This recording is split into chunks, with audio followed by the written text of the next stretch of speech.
जब आदरणीय मोदी जी के नेतृत्व में देश ने बहुत बड़ा परिवर्तन किया और देश के एक एक व्यक्ति ने भारतीय जनता पार्टी और आदरणीय मोदी जी पर विश्वास जताया। 2014 में जब हम सत्ता में आए तो हमारे देश के यशस्वी प्रधानमंत्री आदरणीय मोदी जी ने कहा कि ये सरकार उनकी है जिन्होंने वोट दिया है और ये सरकार उनकी भी है जिन्होंने वोट नहीं दिया है। इसी को कहते हैं सबका साथ, सबका विकास और सबका विश्वास। और अब हमें चाहिए है आप सबका प्रयास। हम अपने समाज से कर रहे हैं, विश्वास तो आज देश कर रहा है, दुनिया कर रही है आदरणीय मोदी जी के नेतृत्व पर और उत्तर प्रदेश में आदरणीय योगी जी के नेतृत्व पर। हमारे समाज के लोग हैं, अक्सर मुझसे किसी ने कहा कि आप अपने समाज के बीच में जाया कीजिए तो भारत माता की जय थोड़ा कम लगाया कीजिए। अब आप ये बताइए कि कौन लोग हैं जो इस बात को नकारने की प्रयास करते हैं। जिस देश में मैं रहता हूं, हमारा भाई नारे लगा रहा है सुबह से, मादरे वतन जिंदाबाद, हिंदुस्तान पर जान कुर्बान, मैं ही नहीं कुर्बान, मेरी नस्लें कुर्बान हिंदुस्तान पर। इससे अच्छा देश कहां मिलेगा? इससे अच्छा देश कहां मिलेगा? इससे अच्छा देश नहीं मिल सकता। हम लोगों को जीने के लिए, रहने के लिए, इबादत के लिए भी नहीं मिल सकता, क्योंकि इबादत करने में भी मस्जिदों में बम फूट जाता है। हम क्या करें? हिंदुस्तान में तो कम से कम किसी की जरूरत नहीं है। मोदी सरकार और योगी सरकार में तो कोई इतना क्या करते नहीं। अल्लामा इकबाल ने कहा था, उनसे बड़ा कोई अल्लामा ओरिएटर नहीं रहा है मुस्लिम समाज का। उन्होंने कहा था, सारे जहां से अच्छा हिंदुस्तान हमारा, हम बुलबुलें हैं इसकी, ये गुलसिता हमारा।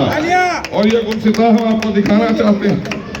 ये गुलसिता चूंकि हमारे समाज के लोग हैं, ये जो आप भगवा टोपी देख रहे हैं ना, ये कुदरत की देन है जो ये लगाए हैं और इसी से प्रकाश फैलाने का काम कर रहे हैं एक एक कार्यकर्ता उत्तर प्रदेश में, देश के कोने कोने में, एक एक देश के कोने कोने में ये भगवा ही है जो प्रकाश फैला रहा है। क्योंकि कुदरत भी जब हमें उजाला देती है तो पूरा आसमान पहले ऐसा कर देती है। अब आप कुदरत से कैसे लड़ सकते हैं वो मुझे बताएं, जो लोग महकाने आते हैं वो बताएं मुझे। और हिंदुस्तान का एक एक हिंदू, क्योंकि मैं भी उसी संस्कृति में पला बढ़ा हूं, मेरी पूजा पद्धति अलग हो सकती है लेकिन ये भाई हमारा है, इससे हम कभी जुदा नहीं होना चाहते। और जो लोग जुदा करना चाहते थे उन्होंने सत्ता का भोग लिया है, हमको लड़ा लड़ा कर लिया है। लेकिन जिन्होंने लड़ाने का काम किया था आज हाशिए पर पड़े। आज कोई पूछने वाला नहीं है। 47 सीटें बचाने की लड़ाई लड़ रहे हैं समाजवादी पार्टी के नेता, जो 17 में 47 सीटें थी। और यकीन मान लीजिए, हमारा पूरा यकीन है कि वो 47 भी बच पाना इस 22 के चुनाव में मुश्किल होगा। समाजवादी पार्टी ये समझ ले, क्योंकि हमने विकास किया है, ईमानदारी के साथ किया। हमने बगैर किसी भेदभाव का सरकार चलाई है। सारी योजनाओं का बखान रघुनंदन जी ने किया है। कोई भी योजना ऐसी नहीं है जो गांव गरीब को ना मिली हो। हमें बताए कोई गरीब आकर खड़ा हो कि हमें आपकी योजना का लाभ नहीं मिला। अगर उसने अप्लाई किया है और वो पात्र बना है तो हमने पात्रता के आधार पर योजनाओं का लाभ दिया है। सन 47 के बाद पहली बार देश में गरीबों को मकान मिले। ये जिम्मेदारी भारतीय जनता पार्टी को मिली। हम सौभाग्यशाली हैं, आदरणीय मोदी जी के नेतृत्व में हम लोग देश की सरकार में हैं, उत्तर प्रदेश में योगी जी के नेतृत्व में पहली बार देश में 11 महिलाएं देश का गौरव और सम्मान बढ़ा रही हैं और देश के निर्माण और विकास में अपना योगदान दे रही हैं। 11 महिलाएं प्रधानमंत्री के साथ में मंत्री बनी बैठी। ये उत्तर प्रदेश का विकास सिर्फ क्षेत्रीय पार्टियों ने रोक रखा था, और खास करके अगर किसी ने रोका था वो समाजवादी पार्टी के गुंडों ने रोका था। अगर किसी को बुरा लग रहा हो तो थोड़ी देर के लिए बर्दाश्त कर लीजिएगा, थोड़ी देर के लिए बर्दाश्त करिए। ये विकास कार्यों को अगर रोकने का काम किसी ने किया था तो समाजवादी पार्टी के गुंडों ने किया था। वहां से 1 रुपया चलता है, सीधा 1 रुपया आज किसी भी योजना का सीधा पात्र के खाते में जाता है। चाहे किसान सम्मान निधि हो और चाहे आपका मकान का पैसा हो, सब आपके सीधे खाते में जाता है। राशन आज कोई रोक नहीं सकता। 15 करोड़ लोगों को मुफ्त राशन देने का काम आदरणीय योगी सरकार कर रही है। छोटे छोटे मामूली से सड़क छाप गुंडे, अगर वो पार्षदी का चुनाव गलती से जीत जाते थे समाजवादी के टिकट पर, तो तो उस इलाके से शरीफ आदमी का निकलना दूर कर देते थे।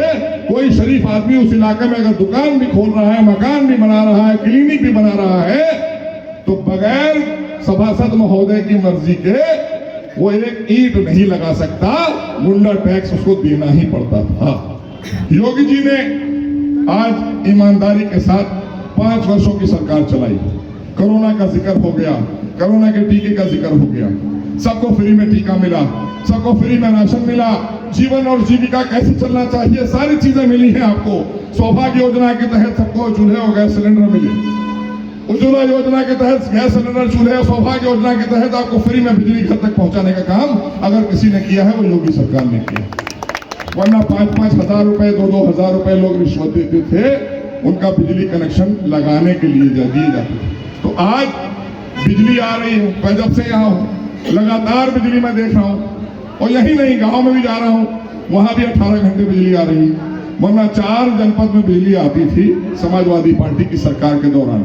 मुझे याद है 2014 में सरकार बनी, पर्याप्त बिजली मोदी जी दे रहे थे उत्तर प्रदेश को। अखिलेश यादव यहाँ के मुख्यमंत्री थे और वो बार बार हमारे पास वो चिट्ठियां मौजूद हैं, जिसको देखना हो आकर देख ले, मैं दिखा दूंगा और कहिएगा तो भेज दूंगा।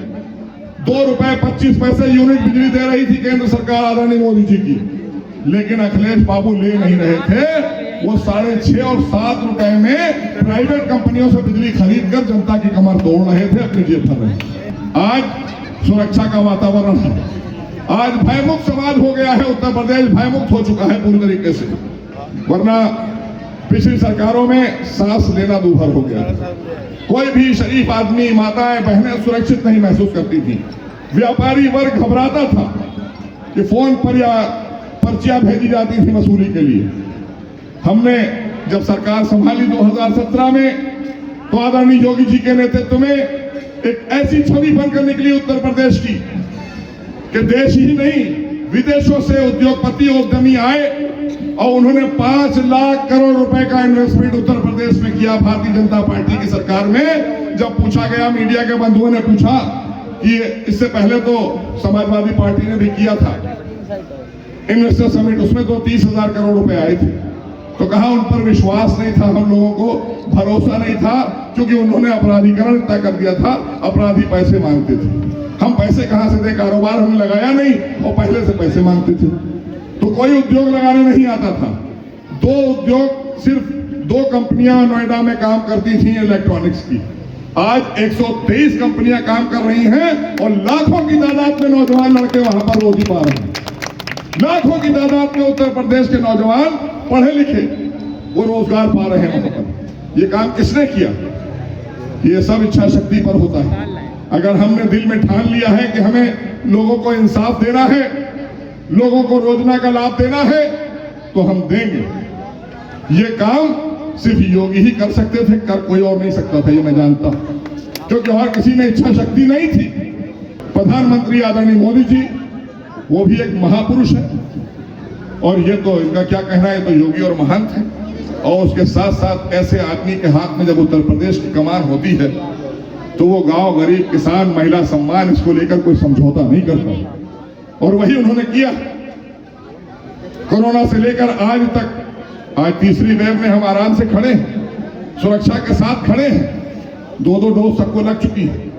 आप हाथ उठाकर बताइए, अगर किसी को नहीं लगी हो, एक आदमी उठा कर दिखा दे हाथ, और जिनको लगी है वो बताइए, जिनको लगी है वो लोग हाथ उठाइए, और इनको भैया को ले जाकर लगवाइए, इन्होंने नहीं लगवाई। हो सकता है ये मान के चल रहे हो कि ये भाजपा की है, ये वैज्ञानिकों की है, लगवाइए। हम आपको बता रहे हैं दूसरी बात कि अनाज को लेकर जो अभी बात करी भैया ने, कि लगातार 1 साल से मुफ्त अनाज देने का काम इसलिए किया जा रहा है, ये हुकूमत की जिम्मेदारी होती है और एक अच्छे ईमानदार शासक की जिम्मेदारी होती है, जो आदरणीय मोदी जी देश में और उत्तर प्रदेश में आदरणीय योगी जी कर रहे हैं। तो इसलिए हमने कोई योजना में भेदभाव नहीं किया। कोई भी योजना अगर आई है वो सबके लिए आई है, वो किसी मत और मजहब और जाति देखकर नहीं बांटी गई है। इसलिए अब अपराधियों को कहाँ रहना है, उनका भी ठिकाना आपने तय कर दिया है, आपकी बनाई सरकार के मुखिया ने तय कर दिया है। और आने वाले समय में 2 फेज के चुनाव हो गए, 2 फेज के चुनाव में मैं दावे से कह सकता हूं कि भारतीय जनता पार्टी का शतक लग चुका है। ये मेरा विश्वास है उत्तर प्रदेश की जनता पर। 2 ही इसमें आप देखिएगा परिणाम जब आएंगे, क्योंकि बहुत से लोग जो बातें कर रहे हैं, मैंने कहा है अपनी 47 सीटें बचाने की जुगत में रहिए। जो आपकी 47 सीटें थी, क्या वो बचा पा रहे हैं आप? क्योंकि आपने कोई विकास तो किया नहीं है, तो वो सीटें क्यों बचेंगी आपकी? हमने विकास भी किया है, सुरक्षा भी दी है, और आगे भी ये कार्यक्रम जारी रहेगा। किसी के साथ नाइंसाफी नहीं होगी, सबको योजनाओं का लाभ मिलेगा। आप भी हमारे, वो भी हमारे, 24 करोड़ जनता उत्तर प्रदेश की, वो हमारा परिवार है। हम परिवार के लिए काम करते हैं, परिवार को समर्पित